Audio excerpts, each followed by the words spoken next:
Guys, Rachel, please. Please, no, my love. That's my best queen. Yeah, it's called another love na magaan. Sabi mo, kailangan daw maging creative eh. What if nagtanggap tayo ng artifacts? Yung mga museums na yan, puro mga lumang gamit lang naman laman yan. Kailangan pa pupunta sa mga museums. May date pa kami ng boyfriend ko. Hello? Ano yan? Alam nyo, yan ang dahilan kung bakit hindi umuunlad ang Pilipinas eh. This is the past? Ano?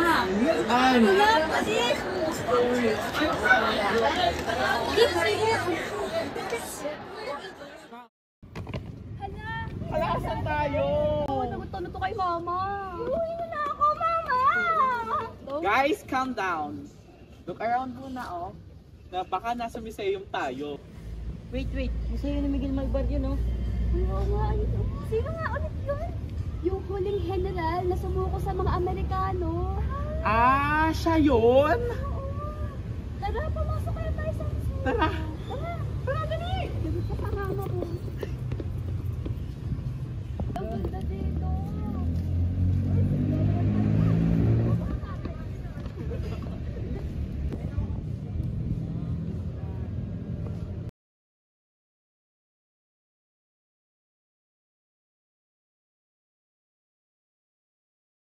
Hinilang si Malvar bilang pangkalahatan pinuno ng buong Pilipinas matapos magakit si General Aguinaldo.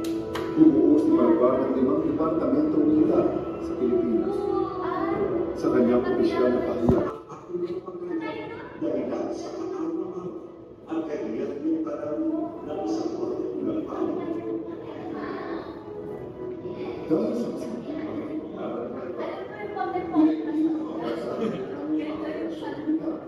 laban sa mga seguridad at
Good afternoon po. We are student po na nag-iibot po kami na ni Sen. Pwede po ba namin kumader? Sige lang. First question po is, sino mo kaya si Miguel Malvar? Ano po ang layunin ng museo?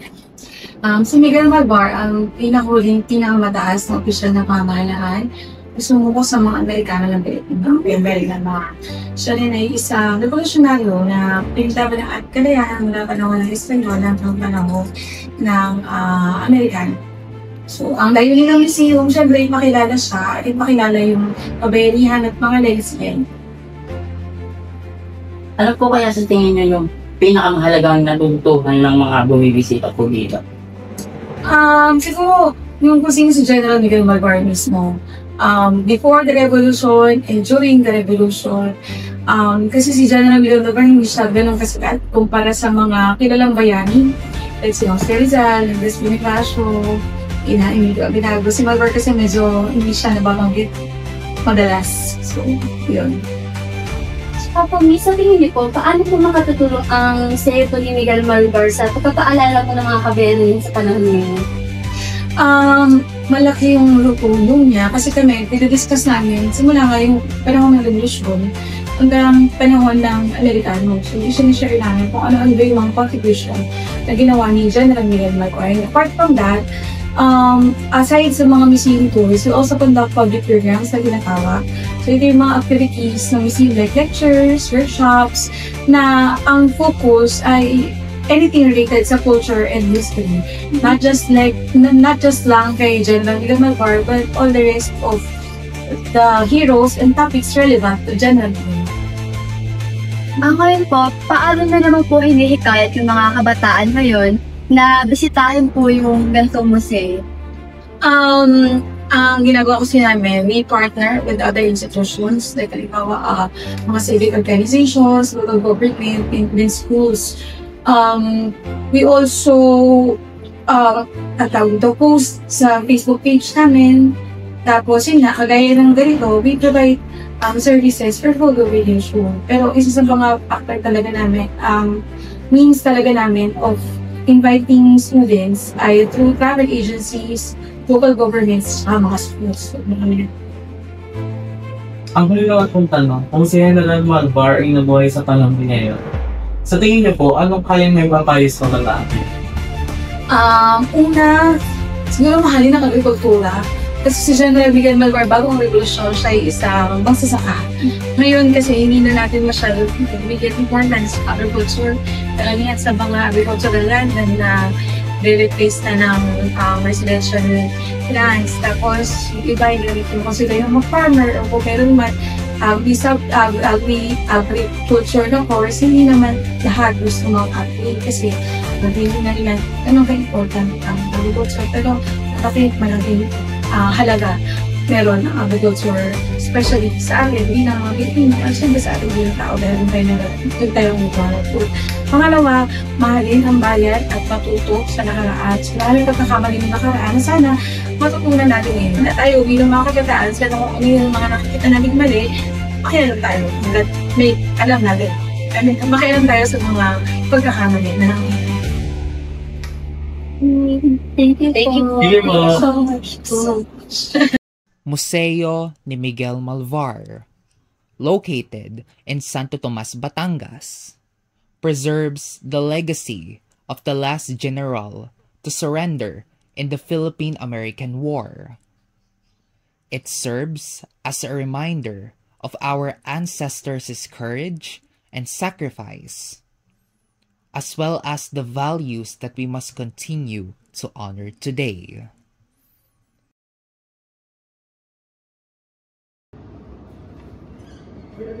Ilang taon talaga tayo paglabas mo? Grabe pala dati, yung nakipaglaban si Malvar. Ang dami lang. Enjoy ba kayo? Ang dami ko natutunan. Parang ano yun? May lalo pa to. Appreciate the present? Ano yun? Meron. Ano nangyayari sa... Uy, alam ko to. May kaso di sinunda sa lipa. Si Sigurd na ka, diba? First time ko na sa diba? Oh. Wow. God! Tingnan natin. Tara.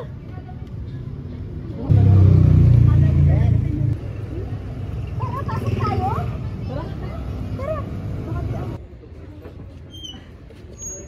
Wow.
morning po. Paano po ba kami magtanong po tungkol po dito sa Casa de Sigan? Baka naman, pwede na. Tita, bilang caretaker po ng ancestral house na ito, sa tingin niyo po, ano po yung pinagmamalaki ng Casa de Segunda at bakit po ito itinuturing na mahalagang bahagi ng ating kasaysayan po? Yan, well, napakaganda katanungan. Kasi ang Lipa, ang Casa de Segunda, yan naging sikat.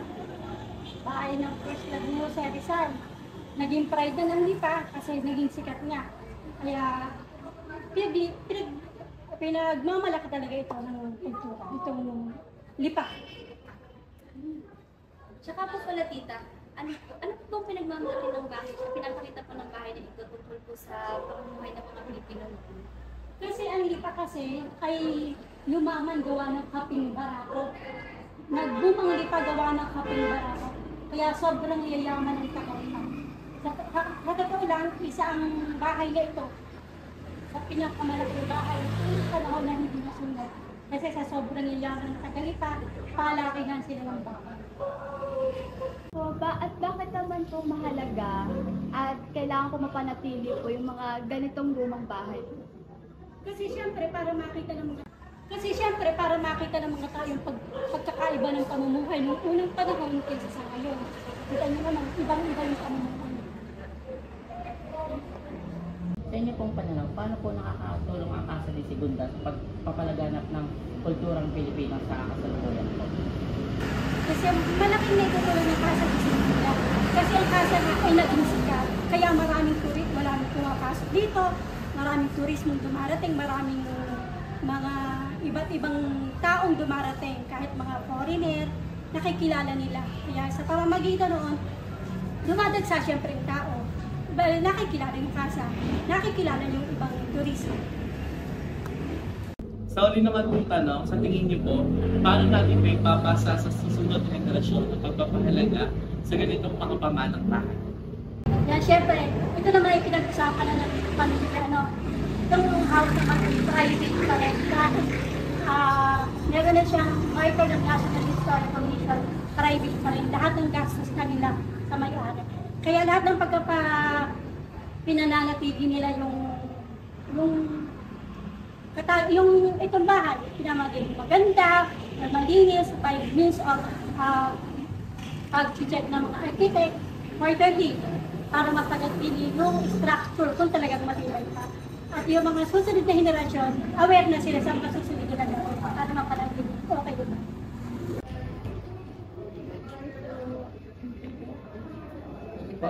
Thank you po. Thank you.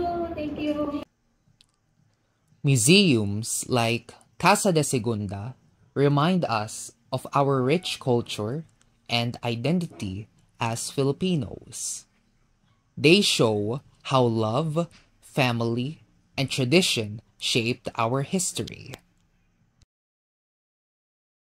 Preserve the past, Appreciate the present. protect the future. Wait, parang may kulang pa rin. Ano yun? Ano kaya? Tara nga doon. Tarahan.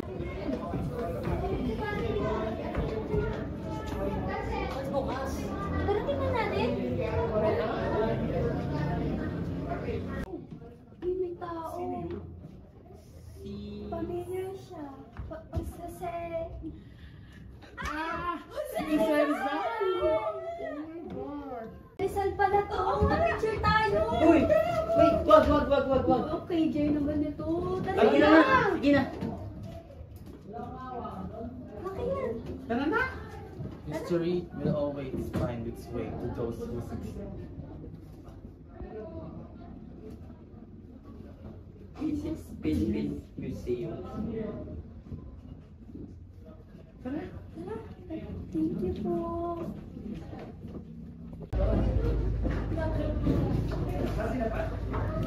Grabe naman. Uwiin na natin. Preserve the past. Appreciate the present. Protect the future. Visit Philippine Museum. Oo, natin.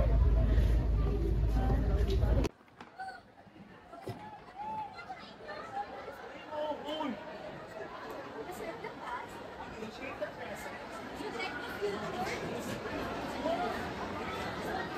Kaibigan na ako. Museums aren't just about old objects, but they are bridges between our past and our present. They educate us, preserve our heritage, and attract people from around the world to learn about who we are as Filipinos. By visiting and supporting museums, we help keep our nation's stories alive. As the youth, our role is to appreciate, promote, and protect these treasures because preserving our culture begins with awareness.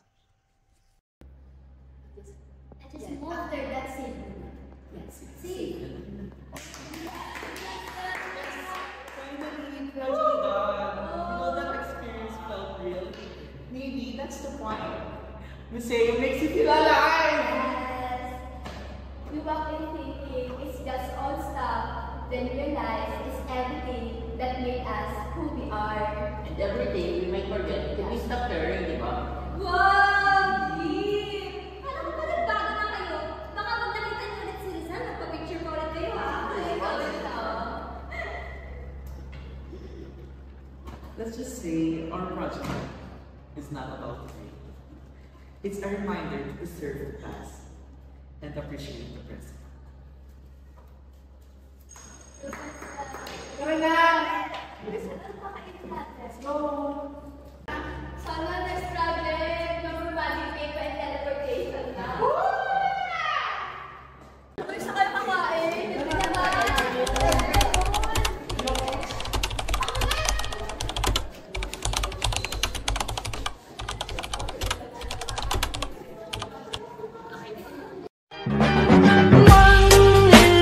Hindi number that you'll ever do.